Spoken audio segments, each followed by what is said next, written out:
Bonjour à tous, bienvenue au Flash de 10h sur la télévision du Burkina.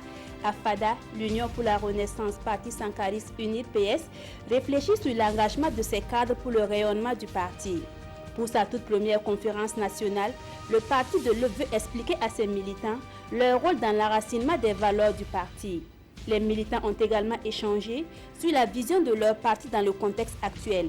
À cette rencontre, le coordonnateur régional du parti à l'Est a été installé par le président du parti, Maître Benewende Sankara. La 10e édition du programme d'appui à l'insertion socio-professionnelle des jeunes diplômés des universités, écoles et instituts supérieurs en fin de cycle a été lancée ce 4 août.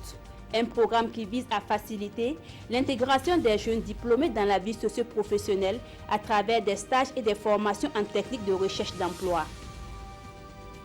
Des panneaux de signalisation et des ralentisseurs pour Assio, localité située à une vingtaine de kilomètres de Ouahabou. Ce don est de la société minière Rosgold Sanou et entre dans le cadre des responsabilités sociales de la mine. 300 millions de francs CFA sont prévus par la mine pour la réalisation de 30 projets de développement communautaire au titre de l'année 2017. Hors de chez nous, l'ONU adopte de nouvelles sanctions contre la Corée du Nord en guise de rétorsion à ses essais nucléaires et balistiques. Ce samedi, le Conseil a voté une série de mesures qui portent un coup dur aux exportations du pays et priveraient ainsi Pyongyang de près d'1 milliard de dollars. Moscou et Pékin n'ont pas émis de veto.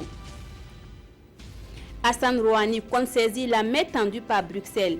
Le président iranien a prêté serment pour son deuxième mandat devant le Parlement ce samedi.